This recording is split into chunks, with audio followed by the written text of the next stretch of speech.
Is it possible to beat a Pokemon Nuzlocke with only Pokemon starting with the letter A? The answer is no. This is impossible because there are no starter Pokemon whose names begin with the letter A.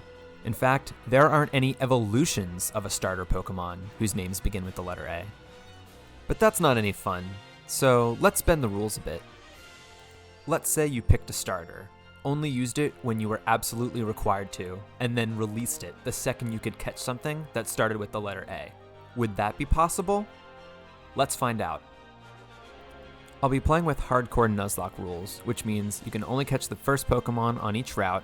If a Pokemon faints, it must be released. You can't overlevel above the gym leader's highest level, can't use items in battle, and you must play on set mode. Now let's talk about the special rules for this challenge. I can only catch Pokemon that start with the letter A, and I can re-roll my encounter until I get one of those Pokemon. I can also catch a Pokemon that doesn't start with the letter A, as long as it eventually evolves into a Pokemon that does. Also, if a Pokemon starts with the letter A, but none of its evolved forms do, I can't evolve it at all. Finally, I can't catch anything that I've already caught, and I can re-roll my encounter if that happens. I decided to try this challenge on Pokemon Black 2 for a few reasons. There's a lot of different Pokemon, it's a challenging game, and you have access to a Pokemon with the letter A almost right away. Let's see how this goes. I meet the Pokemon professor, and naturally, give myself the name A. I pick Oshawott as my starter, but of course it doesn't really matter. I then go through all the required fights, which include the first rival battle and 2 unavoidable trainers on Route 20. I make it to Flockesy Ranch, and this is where the challenge can truly begin. There are actually 2 Pokemon I can catch here, but I'll only be able to get one of them. We have Azurill and Mareep, who can evolve into Ampharos. Both of these options seem fine to me. Azurill evolves into Azumarill, and of course Ampharos is a great Pokemon. I have a 75% chance of finding Azurill first, and I do. After knocking down her health a bit, I catch her, and name her Asiago. It's worth noting here that the Azurill line can have one of 2 abilities, Thick Fat or Huge Power. Huge Power doubles your attack stat, and without it, this Pokemon is basically useless. Luckily, Asiago does have Huge Power. I release Oshawott and try to train up my weak baby Pokemon that only knows weak baby moves. I get Asiago up to level 9 and take on my second rival fight. Azurill is so weak and can't do anything to Snivy. Snivy quickly knocks out Asiago, and attempt 1 is over. On the second attempt, I realize that who you pick as your starter actually does matter. I pick Snivy, so my rival has Tepig, which is super effective against Azurill's moves. I get Azurill as my encounter again, only this time it has Thick Fat for an ability. I level up Asiago a bit more, and also increase its happiness so that it evolves into Marill. I handily defeated my rival this time. Unfortunately, I overcorrected, and Asiago went past the level 13 level cap before the gym fight. With no other options, I had to restart again. Attempt number 3, I actually got a Mareep encounter, and I named it Agri. Mareep is great because it's stronger than Azurill, and I don't have to run around for 20 minutes just to evolve it. Also, Flockesy Ranch is the only place that you can catch a Mareep, and that's not the case for the Azumarill line. Charon can actually be a tough gym leader, especially if you only have 1 Pokemon. Mareep is able to use Thundershock to knock out the Patrat in 2 hits. But Lillipup is the real danger. Lillipup uses Workup, which is a little bit scary, and Thundershock doesn't do too much damage. So I go for a Thunder Wave to slow Lillipup down and for the chance of a full paralysis. Lillipup uses Tackle, and Agri gets crit and faints. On attempt 4, I got a Mareep again, and this one even had a modest nature. For the Charon fight, I used Thunder Wave as early as possible, but Lillipup hit through paralysis every time, and when it was finally looking like I might have a shot, Charon used a potion. There was nothing I could do for Lillipup to take me out and lose attempt number 4. Now I was wondering if I just needed to get lucky in order to get past Charon. I got an Azurill with Huge Power and realized what the strategy needs to be. Azurill and Marill learn Charm at level 10, which decreases the opponent's attack by 2 stages. All I needed to do was take the Patrat out and then charm the Lillipup until it couldn't do any damage to me. Cheren likes to use Workup, which increases both attack and special attack by 1 stage. However, Lillipup doesn't know any special moves. So if Cheren uses Workup and I use Charm, his attack goes down 1 stage and that's it. At this point, Lillipup's attack is so low that it's barely doing anything to me. So now I begin the process of slowly chipping down the damage. Cheren uses a potion, but it's just a matter of time before I take out Lillipup and get the first badge. After beating the first gym, Bianca tells you about shaking grass, which means I can now catch Audino. Audino is a Pokemon for healing and for helping, so I name mine Aiden. I can also catch another Pokemon at the Verbank Complex, Growlithe, who evolves into Arcanine. I can tell right away that this one has Intimidate, which is perfect. A Great Ball is enough to capture him, and I name him Arson. Meryl evolves into Azumarill, and now we have our team for gym number 2. The second gym leader is Roxy, and she has Poison-type Pokemon. I send out Arson first, who intimidates the Coughing. It takes a few Flame Wheels, but eventually, Arson knocks out the Coughing without having much damage done to him. Next, Roxy sends out her Whirlipede. Whirlipede is part Bug-type, so a few Flame Wheels should do the trick. It stalls a bit with Protect, and then poisons Arson using its Poison Point ability. I assumed that would happen, so I continue to use Flame Wheel and defeat Roxy. There's not much to do between gyms 2 and 3 besides this very fun, definitely not terrible activity at the Pokestar Studios. Next up is Berg, who, honestly, is also a joke. Swadloon is 4 times effective to fire moves, so it goes down in 1 hit. For Dwebble, I switch into Asiago. Its sturdy ability prolongs the inevitable, and Asiago is eventually able to take it out. Fire moves are 4 times effective against Leavanny as well, so I switch back to Arson and use Flame Wheel to win my 3rd gym badge. In Castelia City, I also pick up an important item, the Eviolite. This increases the defense and special defense of Pokemon that aren't fully evolved. Very important for this challenge. Thank you. I know Asiago looks very cute in its little grass skirt, but I'm not enjoying this. I'm just here for the TM. Arson evolved into an Arcanine, and now we officially have a team that all begins with the letter A. I know the 4th gym leader, Elisa, and her electric Pokemon are going to give me a bit of trouble. Asiago is useless here, so it's up to Arson and Aiden to take this fight. Elisa's signature move is Volt Switch, which allow the Pokemon to attack and then switch out with another one. The plan is just to spam attacks. Arson gets crit by the Emolga, so I have to start thinking of an exit strategy for him. Once he gets paralyzed, I know I need to switch out. Aiden comes in, and his high defense and special defense will allow him to tank some hits. Thanks to leftovers, we begin the process of tanking hits and slowly knocking down Elisa's Pokemon as they switch in and out. Flaffy goes down, and we see Zebstrika for the first time. Zebstrika knows Pursuit, so I can't really switch out while Zebstrika is in.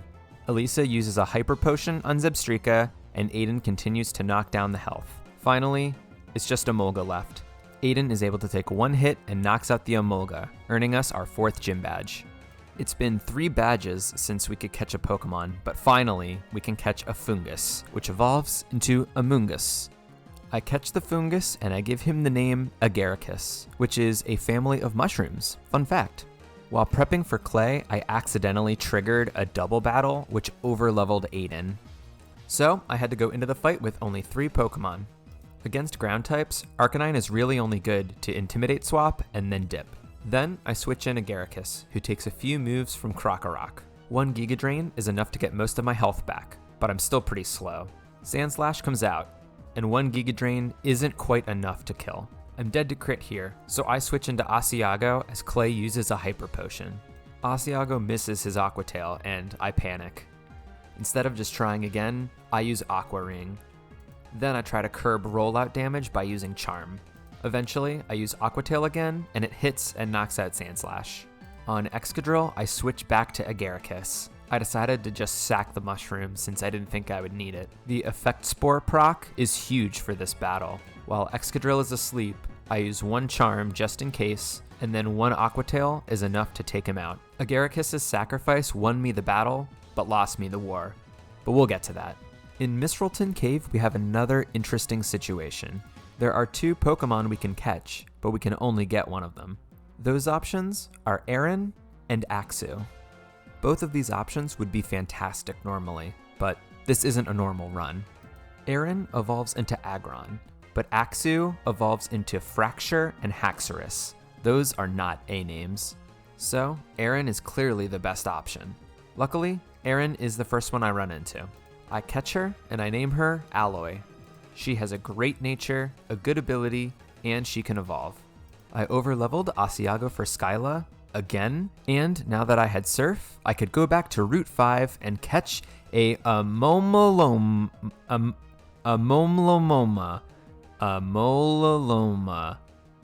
Nailed it. I named it Anchovy, and it joined the team to take on Skyla. Skyla has flying Pokemon, so Alloy's rock typing is the major advantage for me. The battle started just great, as Heart Stamp flinched Alloy twice. Luckily, on the third try, Alloy didn't flinch, and Rock Slide killed Swoobat. Swanna is the biggest problem, because its water moves are super effective against Alloy. I assume it will use a water move, so I switch into Anchovy. That was a good call, but Anchovy can't do much here, so I switch into Aiden. Swanna lowers Aiden's attack by 2 stages, which is the worst case scenario here. Aiden's attacks will be weak as it is, so I have to switch into Anchovy and then back to Aiden just to get him to regular attack. The attacks still aren't doing that much to Swanna, and on its second Air Slash, it lands a critical hit. I have to take the risk to switch back to Alloy. Swanna uses Feather Dance, and Rock Slide does a decent amount of damage. Skyla uses a Hyper Potion, and Rock Slide does just under half damage. If I want a shot, I know I need to risk a crit here. Alloy barely hangs on after the Bubble Beam, and Rock Slide almost kills but doesn't. Now I have to switch Anchovy in. Lucky for me, Anchovy knows a priority move, Aqua Jet. It may be not very effective, but it is enough to knock Swanna out. Skarmory is last, so I switch in Arson. After Intimidate, Skarmory can't do too much to Arson. One Flame Wheel gets it below half health, and a second Flame Wheel knocks out Skarmory to get us our 6th badge. Alloy evolves into his final evolution, Aggron, and the A-Team is back in business. On my third rival battle, Simipour gives me a lot of trouble. With Anchovy and Aiden at low health, and not wanting to send in Arson or Alloy because of a super effective water move, it's up to Asiago to take out the Simipour. Getting burned right before Superpower is really unfortunate. Asiago is able to take Simipour out with about 1 move to spare. Very close call here. I'm down to my final 2 A Pokemon encounters. The first is Absol. I catch it and name her Apocalypse. The second is Swablu, which evolves into Altaria. I catch him and name him Atlas. Atlas evolves into Altaria, and I now have all possible encounters and a full team of A Pokemon. To get ready for Drayden and his Dragon-type Pokemon, I splurge on the TM Blizzard. I also spend a stupid amount of time blue shard hunting so that I can teach Dragon Pulse to Arson. My team is not set up to do well against Drayden, so I have to think of creative ways to play this fight. The preparation pays off, although admittedly, I get super lucky. Apocalypse hits 2 Blizzards to knock out Dredagen. Apocalypse also hits and crits on his final Blizzard to knock out Flygon. For the final Haxorus, I switch into Arson. He takes a slash, but with leftovers, the damage isn't too bad. Dragon Pulse does great damage, but I'm not sure if it's a 2-hit KO. To play it safe, I use Extreme Speed as he continues to Dragon Dance. His slash with boosted attack does a lot of damage, but I'm able to use Dragon Pulse to knock out Haxorus and get my 7th badge. For the final gym, we need to take on Marlin and his Water-type Pokemon. With no Ampharos and a fainted Amoonguss, I have no ringer for this fight. I teach Thunder Punch to Aiden and Charge Beam to Apocalypse. I'm really just hoping for the best here. The best did not happen. An Electric Gem boosted Charge Beam did over half to Caracosta. Since its special defense dropped, I thought Charge Beam had a chance to kill. But you have to hit your Charge Beam in order to have a chance at all. From there, it was a slow death. It took Aiden and Asiago to take out Caracosta, Anchovy and Atlas to take out Wailord. and by the time Jellicent came out, everyone was so weak. It's crazy to see one overlevel and sacking one Pokemon to affect me 3 gyms later. Alright, let's do this again. On attempt 6, I got Azurill, but it had thick fat instead of huge power, so I punted the attempt. You may hate me for choosing that, but I don't care. If I was going to redo everything, I was going to give myself a real shot. On attempt 7, I got a Mareep. But with no charm from Marill, I think I was always doomed to lose to Cheren with Mareep. On attempt 8, I got an Azumarill with huge power again. Charm strats worked beautifully against Cheren, and this kicked off another run that went pretty far. Since the strategy is largely the same, I'll just tell you about the things that went differently from attempt number 5. The first difference was that my Growlithe encounter did not have Intimidate. This is, frankly, a huge bummer, but it's not in the spirit of a Nuzlocke to restart every time something happens you don't like. Roxy and Berg were both free again, and Elisa was even easier this time thanks to a clutch paralysis from Secret Power. I didn't overlevel anyone for Clay, so using the full force of the team, I was able to win my 5th badge. I also got an Axew encounter this attempt instead of Aggron. Between non-Intimidate Arcanine and Forever Baby Dragon, I knew I was going to have to play really well to overcome this. For the first time, I was able to evolve Agarigis into this very sus Pokemon. Skyla and Drayden were both challenging, but no major issues. Against Marlin, I got to see how big of a mistake I made by sacking Agaricus last time. It was simple for Agaricus to take out the Caracosta, take out the Wailord thanks to a clutch crit, and take out the Jellicent. Agaricus, I am sorry for what I did to you initially, but thank you for coming through in the end. In Black and White 2, there are a bunch of fights between the 8th gym and the Elite Four that are really tough. Colress is not the most difficult fight in this part, but I wanted to show my fight with Colress because I had a tragedy happen. Arson's Flame Wheel almost knocked out Magnezone. My internal autopilot accidentally clicked Flame Wheel instead of Priority Extreme Speed. Arson got crit and fainted. The rest of the fight was fine, with Asiago and Anchovy taking out Metang, Anchovy taking out Clink Clank, Apocalypse taking out Beheeyem, and Aiden taking out Magneton. No fire Pokemon for the rest of the run was really going to be a challenge. You have to fight the legendary Kyurem and then Ghetsis back to back, although you do get healed in between. Before the battle, I poisoned Aiden so that he could do boosted Facade against Kyurem. On the last turn, I decided to risk a crit, which was risky, but it worked out. Aiden was able to knock out Kyurem and the poison damage didn't kill her. Ghetsis might be the most challenging fight in the entire game. I tried to take out Cofagrius with Aiden's Surf, which admittedly was not a great plan. Aiden got poisoned, and knowing I could use poison for Facade later, I switched into Apocalypse. Apocalypse was able to take him out, but he did get toxicked in the process. I stayed in, which was a mistake, and X-Scissor plus Toxic Poison was so close to killing Apocalypse.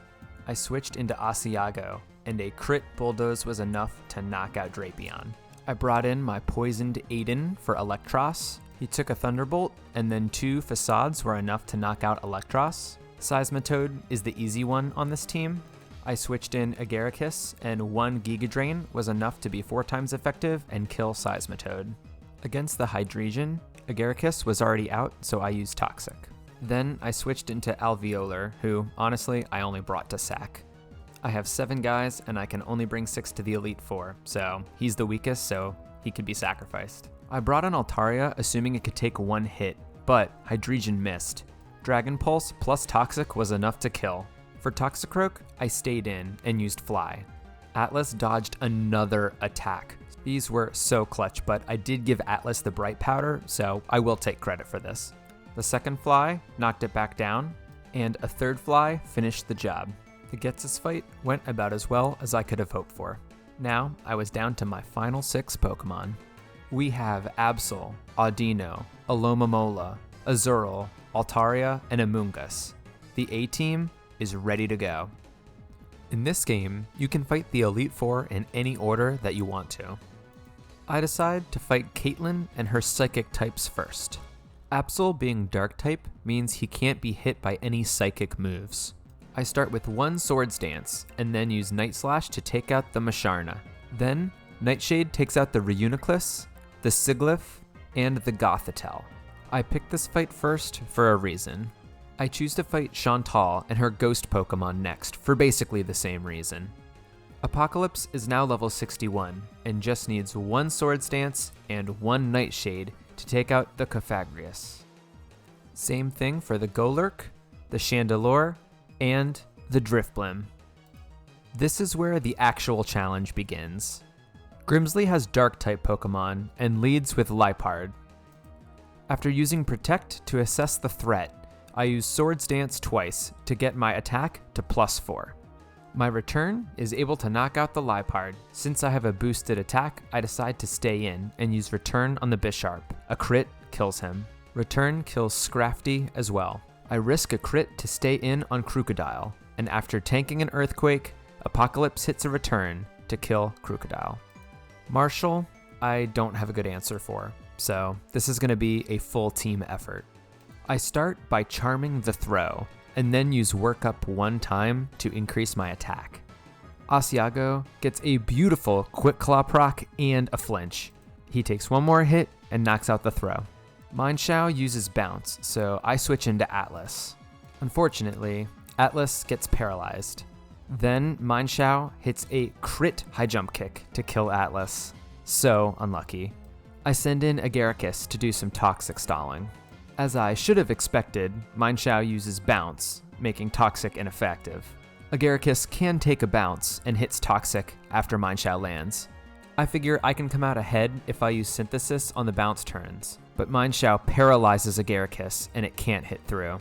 I try this process one more time, and I am able to use Synthesis, but Mineshaw lands a crit, and Agaricus dies. Mineshaw also knocks out Anchovy. Everything else I have is bad against fighting. High jump kicks take out Apocalypse, Asiago, and Aiden. All that hard work, and basically running through the game twice, is now for nothing. I wish I had the heart to do the entire run again, but I just couldn't bring myself to do it.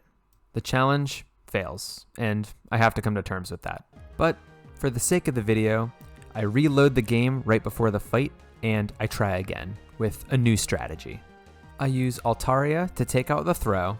Altaria stays in to take out the Conkeldurr. I sacked Atlas against the Sock. Asiago uses Charm against the Sock, and eventually chips it down. And Anchovy to take out the Mineshaw using a Toxic plus a Wish Protect rotation strategy. If only I had done that the first time. I decide to try the champion fight as well. Apocalypse takes a good hit from Hydreigon and then lands a crit Ice Beam. Iris uses a full restore and Apocalypse gets the health down to just above half. He's dead if I stay in, so I switch to Aiden. I risk a crit to stay in, but Ice Beam doesn't quite kill. I switch to Asiago to take 2 Dragon Pulses and then knock out Hydreigon. I've severely lowered the health of 3 of my 5 Pokemon to knock out 1. Not a great position to be in. Asiago switches out and Agaricus switches in. He tanks an Ice Beam and 1 Giga Drain is enough to take out the Lapras. I kinda honestly forgot that Druddigon has Flamethrower, so Agaricus is lucky to survive. I send in Anchovy to start Toxic Stalling, speeding this part up as Anchovy just continues to use Protect and Wish to stay healthy as Druddigon dies to Toxic Poison. With only 1 turn left, I try a second Protect in a row, which fails, and Dragontail brings out Agaricus. I then have to waste a turn to get Anchovy back in for Aggron. Aggron can knock out about a third of my health, so I cycle Wish, Protect, and then Waterfall to knock down his health and keep myself healthy. I do that for a bit, take 1 final hit, and use 1 last Waterfall to knock out Aggron. Iris's Ace, Haxorus, comes out next. Anchovy takes an Earthquake, but gets a Toxic off. I go for a Stall Protect, and then just try it again, and it doesn't work, and Anchovy gets sacked, which is okay. I send Aiden out, and luckily, Haxorus goes for a Dragon Dance, and Ice Beam and Toxic Poison are enough to take it out. Archeops is last, and Aiden takes a Rock Slide to set up a Toxic. I decide to just sack Aiden. Goodbye, buddy. You were great this run. I have 3 Pokemon left, 2 at critical health, and just need to stall out Toxic turns on Archeops. I decide to send in Asiago first, hoping maybe I get a Quick Claw proc. Now that's what I call loyalty, baby. Iris is defeated, and again, I did lose to the Elite Four, so it wasn't a full run. I had a ton of fun with this challenge and got to use a lot of Pokemon that I had never used before. Audino and Alomomola are really bulky, really common Pokemon that were great for this run. Charm is a completely broken move at the beginning of the game, and Absol can sweep 2 of the Elite Four members no problem. I'll probably be putting up a few videos before I try this with B Pokemon, but if you have any thoughts on what game I should play, definitely let me know in the comments. Also, it would mean a lot if you like the video and subscribe to my channel if you aren't already. My channel is still growing and every little bit makes a huge difference. So, is it possible to beat a Pokemon Nuzlocke using only Pokemon with the letter A? Yes. Is it possible for me? No. This has been a quick Nuzlocke. Thank you so much for watching.